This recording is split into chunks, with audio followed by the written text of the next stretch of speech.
Hi good morning. അപ്പോൾ എല്ലാവർക്കും വളരെ സിമ്പിളായിട്ട് തയ്യാറാക്കാൻ പറ്റിയ കുക്കിംഗ് ഒന്നുമില്ലാത്ത ഒരു സ്മൂത്തിയാണ് കേട്ടോ നമ്മളിന്ന് ഉണ്ടാക്കുന്നത്.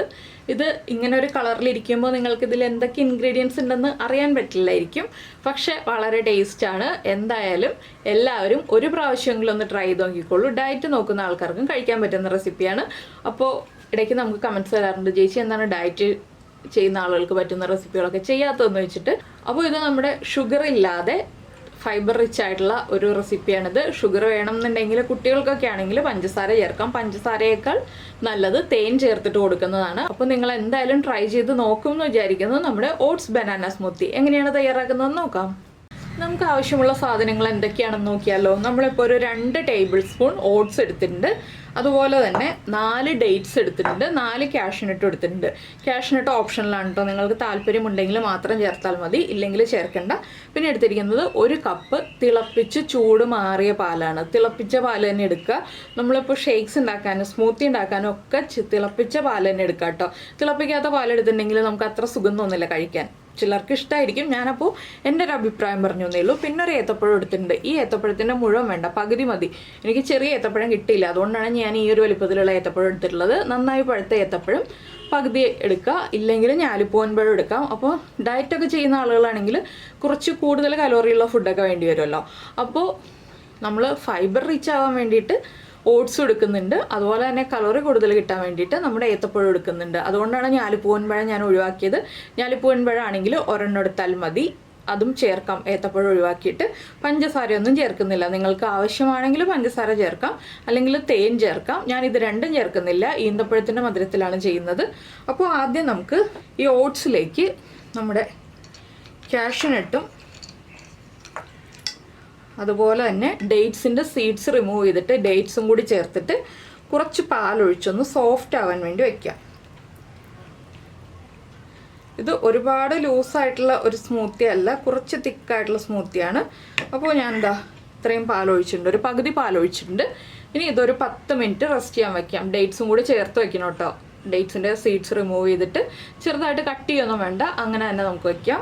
ഇതൊന്ന് 10 മിനിറ്റ് വെച്ചതിന് ശേഷം നമുക്ക് ബാക്കിയുള്ള കാര്യങ്ങൾ ചെയ്യാം. അപ്പോൾ നമ്മുടെ ഓട്സും കാഷ്യൂനട്ടും ഡേറ്റ്സും ഒക്കെ സോക്ക് ചെയ്ത് വെച്ചിട്ടൊരു 10 മിനിറ്റ് ആയി. ഞാൻ ഇതുപോലെ റൗണ്ടിൽ പഴം കട്ട് ചെയ്തെടുത്തിട്ടുണ്ട് കേട്ടോ. റൗണ്ടിൽ തന്നെ വേണമെന്നൊന്നുമില്ല, എങ്ങനെയാണെങ്കിലും നമുക്ക് കട്ട് ചെയ്യാം. എന്താണെന്ന് വെച്ചാൽ നമുക്ക് ജസ്റ്റ് പഴം ഒന്ന് അരച്ചെടുക്കുക എന്നുള്ളതാണ് ഉദ്ദേശം. അതുകൊണ്ട് ഏത് ഷേപ്പിൽ വേണമെങ്കിലും കട്ട് ചെയ്യാം. നമുക്ക് ചെറുതായിട്ട് കട്ട് ചെയ്താൽ അരയ്ക്കാൻ എളുപ്പമുണ്ടാകും. നമുക്കിനി ഇതെല്ലാം മിക്സിയുടെ ജാറിലേക്ക് മാറ്റാം. കൂടുതൽ ക്വാണ്ടിറ്റി ഉണ്ടാക്കണമെങ്കിൽ കുറച്ച് വലിപ്പമുള്ള ജാർ എടുത്തോളൂ. ഞാനിപ്പോൾ ചെറിയ ക്വാണ്ടിറ്റി ഉണ്ടാക്കുന്നതുകൊണ്ട് ഈ ഒരു മീഡിയം ജാറിലേക്കാണ് മാറ്റുന്നത്. അപ്പോൾ നമ്മുടെ ഓട്സൊക്കെ നന്നായിട്ട് സോഫ്റ്റായി വന്നിട്ടുണ്ട്. ഇതിലേക്ക് പഴവും കൂടി ചേർക്കുക. ഒന്ന് ബ്ലെൻഡ് ചെയ്തിട്ട് നമുക്ക് പാല് ചേർത്ത് കൊടുക്കാം. എന്താണെന്ന് വെച്ചാൽ നന്നായിട്ടൊന്ന് അരിഞ്ഞ് കിട്ടിയിട്ട് പാല് ചേർക്കുകയാണെങ്കിൽ നമുക്ക് എളുപ്പമായിരിക്കും മിക്സ് ചെയ്യാനായിട്ട്. അപ്പോൾ നിങ്ങൾക്ക് പഞ്ചസാര വേണമെങ്കിൽ ഈ ഒരു സമയത്ത് ചേർത്ത് കൊടുക്കാം. തേനാണെങ്കിൽ നമ്മൾ മിക്സ് ചെയ്ത് എടുത്ത് കഴിഞ്ഞിട്ട് ചേർക്കുക. അപ്പോഴായിരിക്കും കൂടുതൽ തേൻ മിക്സ് ആയി കിട്ടാൻ എളുപ്പം. ഇപ്പോൾ തന്നെ ആകുമ്പോൾ തേൻ അങ്ങോട്ട് വല്ലാണ്ട് മിക്സ് ആവും. അതിൽ നല്ലത് നമ്മുടെ മിക്സിയുടെ ജാറൊക്കെ ചൂടാകുന്നത് കഴിഞ്ഞിട്ട് നമ്മൾ തേൻ ചേർക്കുകയാണ്. തേൻ നമ്മൾ ചൂടാക്കാറില്ലല്ലോ, അതുകൊണ്ടാണ് ഞാൻ അങ്ങനെ പറയുന്നത്. അപ്പോൾ ഞാനിതൊന്ന് ബ്ലെൻഡ് ചെയ്തെടുക്കട്ടെ. അപ്പോൾ നമ്മൾ നന്നായിട്ട് ബ്ലെൻഡ് ചെയ്തെടുത്തിട്ടുണ്ട്. ബാക്കിയിരിക്കുന്ന പാലും കൂടി ചേർത്തിട്ട് നമുക്കിനി ഒന്നുകൂടി ഒന്ന് കറക്കിയെടുക്കാം. തേൻ ചേർക്കുകയാണെങ്കിൽ ഇപ്പോൾ ചേർക്കുക, ഒന്ന് ജസ്റ്റ് ഒന്ന് കറക്കിയെടുക്കുക. അപ്പോൾ ഇത്രയേ ഉള്ളൂ നമ്മുടെ പരിപാടി. നമ്മുടെ സ്മൂത്തി റെഡി ആയി കഴിഞ്ഞു. ഇടയ്ക്ക് ചെറുതായിട്ട് കടിക്കാനായിട്ട് നമ്മുടെ ഡേറ്റ്സ് ഒക്കെ നന്നായിട്ട് അരച്ചെടുത്തിട്ടില്ല, ചെറിയ തരികളോട് അരച്ചെടുത്തിട്ടുണ്ട്. അതുപോലെ ഓട്സും ഉണ്ട്. ഓട്സ് റോസ്റ്റ് ചെയ്യോ കുക്ക് ചെയ്യോ ഒന്നും വേണ്ട കേട്ടോ, ഇതുപോലെ തന്നെ ഇങ്ങനെ ചെയ്താൽ മതി. ഇനി നമുക്കിതൊരു ഗ്ലാസ്സിലേക്ക് മാറ്റാം.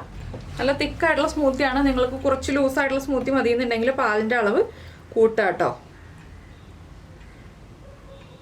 ഞാനിപ്പോൾ ചെറിയ ക്വാണ്ടിറ്റി ഉണ്ടാക്കിയതുകൊണ്ടാണ് ഈ ഒരു ഗ്ലാസ്സിൽ ഇത്രയും ഭാഗമായിട്ട് നിൽക്കുന്നത്. അപ്പോൾ പ്രസൻറ്റ് ചെയ്യാൻ ഞാൻ വേറൊരു ഗ്ലാസ്സിലേക്ക് ഒഴിക്കും.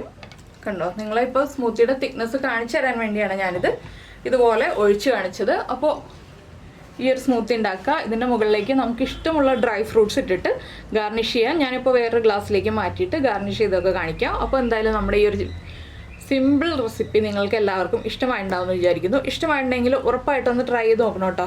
അതുപോലെ തന്നെ നിങ്ങൾക്ക് ഇഷ്ടപ്പെടുന്ന റെസിപ്പിയൊക്കെ ഒന്ന് ലൈക്ക് ചെയ്യാനും കമൻറ്റ് ചെയ്യാനും ഒന്നും മറന്നു പോകരുത്. റെസിപ്പിയെക്കുറിച്ചുള്ള അഭിപ്രായങ്ങളൊക്കെ ഒന്ന് കമൻറ്റ് ചെയ്യണേ.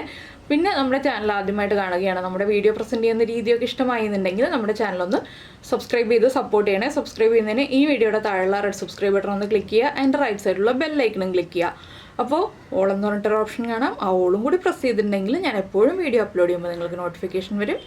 അപ്പോൾ എന്തായാലും പാലിൻ്റെ അളവ് കൂടി പോകാതെ ശ്രദ്ധിക്കണം. നല്ല കുറുകിയ സ്മൂത്തിയാണ് നല്ലത്. പാലിൻ്റെ അളവ് കൂടി പോയിട്ടുണ്ടെങ്കിൽ നമ്മുടെ സ്മൂത്തിയുടെ കൺസിസ്റ്റൻസി മാറും. പിന്നെ നിങ്ങൾക്ക് ഒരുപാട് തിക്കായിട്ട് കുടിക്കാൻ താല്പര്യമില്ലെങ്കിൽ പാലിൻ്റെ അളവ് കുറച്ചുകൂടി കൂട്ടാം. അപ്പോൾ എന്തായാലും നമുക്ക് നമ്മുടെ അടുത്ത റെസിപ്പിയുമായിട്ട് നാളെ കാണാം.